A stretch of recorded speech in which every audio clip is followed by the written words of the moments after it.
Welcome back to another video. Today it's something different for me. Usually all my videos are carp fishing related. I wanted to just take a minute to reflect on just life in general. You know, life goes by so quickly, and enjoy all the moments out there and all the memories you make. This spot right here is where I caught my first fish at, and it was probably about 4 years ago. Quite a few years ago.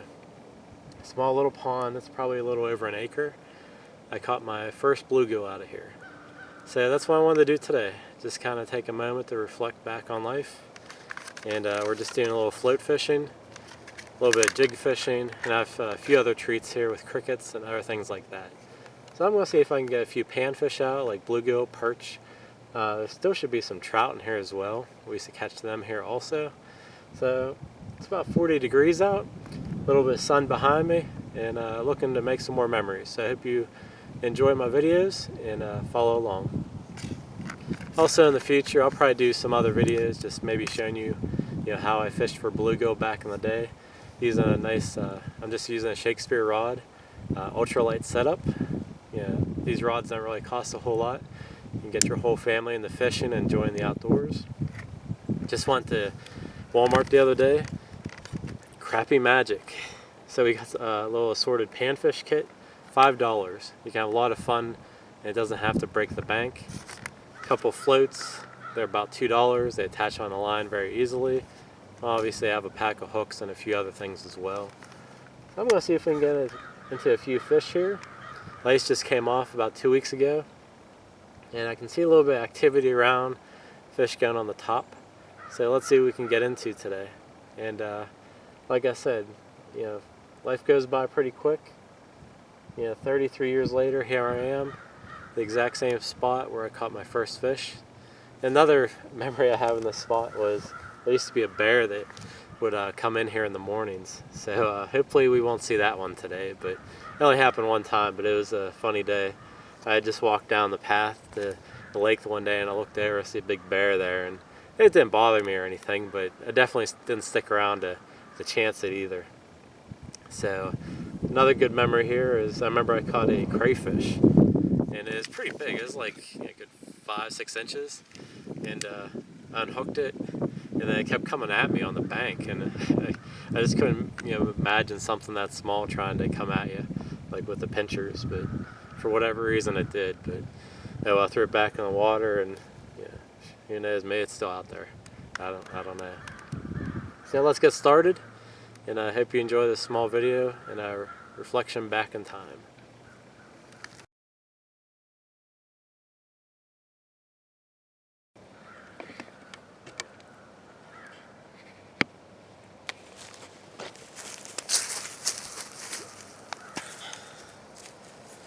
Okay, got my float all set up here. They're very easy. They just, I'll do another video on these, how to do them. Got a little stick float. Got a little very tiny hook. Let's see, I think it's a size 8 or 10. I always use small ones for bluegill. These you can actually get like in your reptile department at Walmart. These are just freeze-dried mealworms, and you get probably like 1,000 in here. Again, these hook really easy, and bluegill love them. I'll show you the bottle here in a second.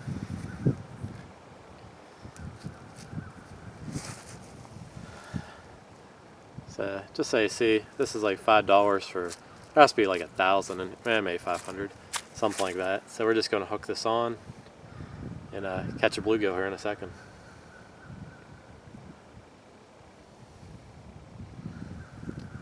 Okay, time to do it.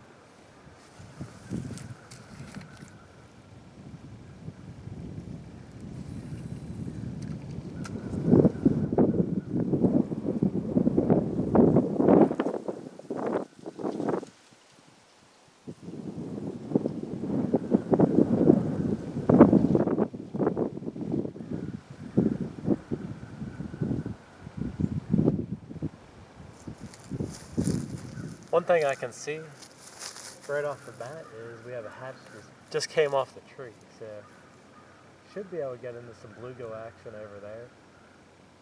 I guarantee they're feeding off that, especially after a long winter. they're definitely looking for some different food sources to go after. So we'll see what happens.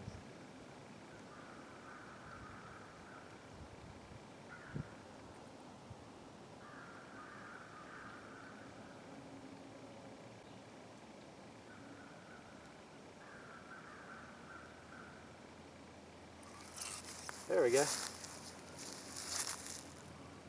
I guess I didn't have to set the hook that hard, huh? Guess I got excited because it's been so long. So, there we go. It's a nice little crappie.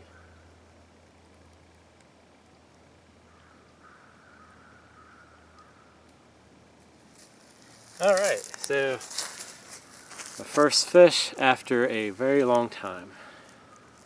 Small little crappie, but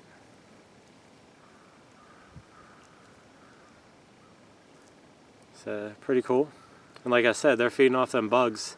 So let's get into some bigger ones, hopefully. And again, too, if you're new to bluegill fishing or just float fishing, I'll show you how to set one of these up. But this lays on top. As soon as you get a fish, it pops straight up. So as soon as you get that, just pull back on it, and hopefully you'll get into some more here. Like I said, these little mealworms, these ones here, I think they've been sitting out a little because they're a little brittle. But you can still get them on the hook easy. And like I said, that crappie had no problem, going after that one.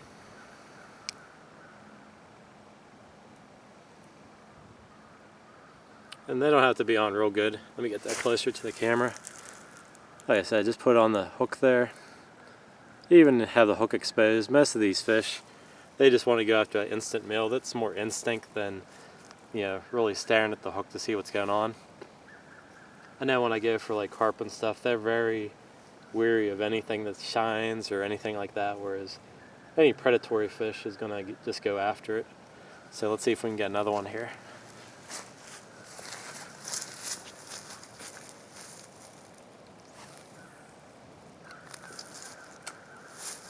Again, just under that tree, I know there's going to be some sort of action under there. Just because all them bugs. It's probably going to be hard to see on the camera, but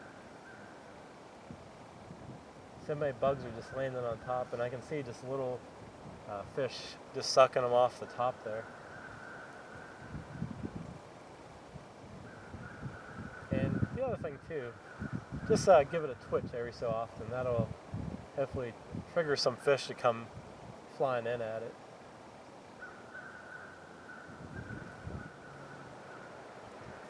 And feel free to experiment, even though these waxworms or these mealworms work pretty good most of the time. Some days they don't want them, so experiment. Definitely, earthworms are awesome.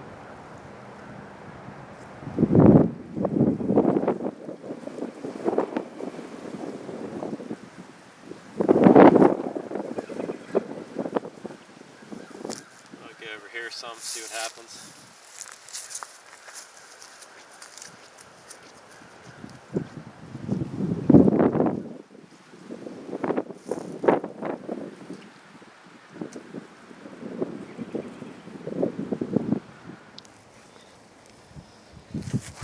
Okay, well, surprisingly, I wasn't getting anything on the mealworm, so we switched over to the gulp. Earthworm vares. So just little pieces, small. I guess they're supposed to be similar to earthworms. They really smell like it, so see what happens with these. Usually, I don't get a chance to get any live bait. Usually earthworms are the way to go. So let's see if we can get something on this. And again, I just ripped one in half. You can see I just got a little bit of worm on there. That should be good for a nice sized crappie or perch. So let's see what we get.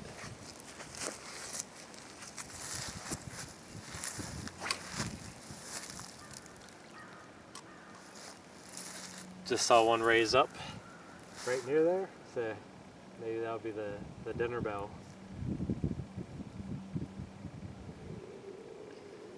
Yeah, that's surprising. Guess I'm out of practice with this or something. Usually I know I'm on some of these combos. We still have about an hour left to light, so I'm sure we'll get into some more here.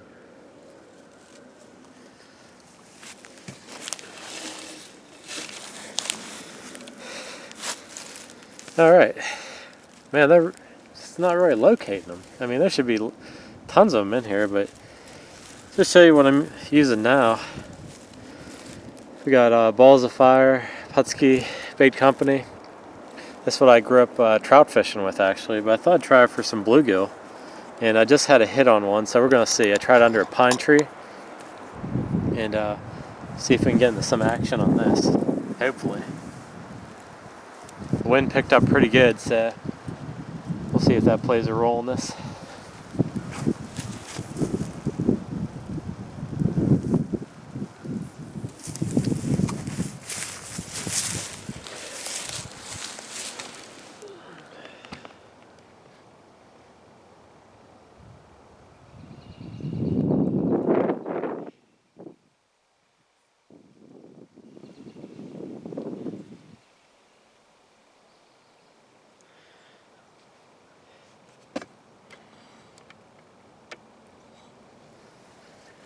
Tell you what, everything seems a lot bigger when you're little.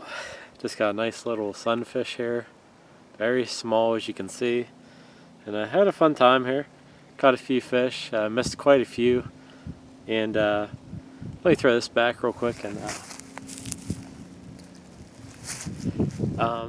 tried a variety of different baits today. I think actually they're spooking off the float, because as soon as I removed the float and just free-lined it out, it seemed like they were really hitting it a lot quicker. So I didn't catch anything big today. It's not really what it's all about. Just wanted to come back for a special memory today, and just to see where it all started for me. So I caught a crappie, caught some bluegill, and I actually walked to the other end of the lake, and I wish I would have had my camera set up because I had quite a few fish over there. But oh well, maybe I'll do another bluegill video in the future. And it's actually getting pretty cold. My hands are kind of numb right now. I think we're into the 30s right now, the way it's feeling. Clear skies. And I saw some bluegill near the shore, but they're not really going after anything. I've tried the crickets, the mealworms. I actually have, I always use these for trout, just like fireballs, Putski fireballs. And I had a few hits on those, but they weren't having it. I think if I would just had plain old worms, probably would have done pretty well. But yeah, they just weren't really going after everything. But like I said, I'm not really after numbers here today. I just came back for a special memory for myself. And I think I'll come back here again sometime. It's been a long time coming. And I saw a few perch out in the middle, just a little bit too far to cast to with my ultralight. So I didn't bring any split shots or anything. So didn't really come too prepared. Just wanted to keep it basic like I did when I was a kid. And hope you enjoyed something a little bit different from me. Just wanted to share a little memory and just catch a few fish for the camera. And hopefully you'll be maybe inspired to go share with somebody else, take somebody out fishing. So thanks as always for watching my videos. If you haven't done so, please hit subscribe. There'll be plenty more coming in the near future.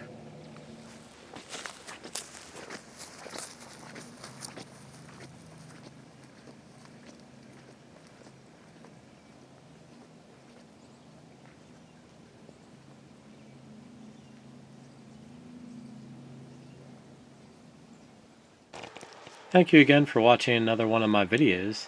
You'll see 2 videos below showing you how to make corn on the left and oats pack bait on the right. If you enjoyed this video, there's plenty more on my channel. Please hit subscribe on the right side of the screen, and anytime a new video comes out, you'll be the first to see it.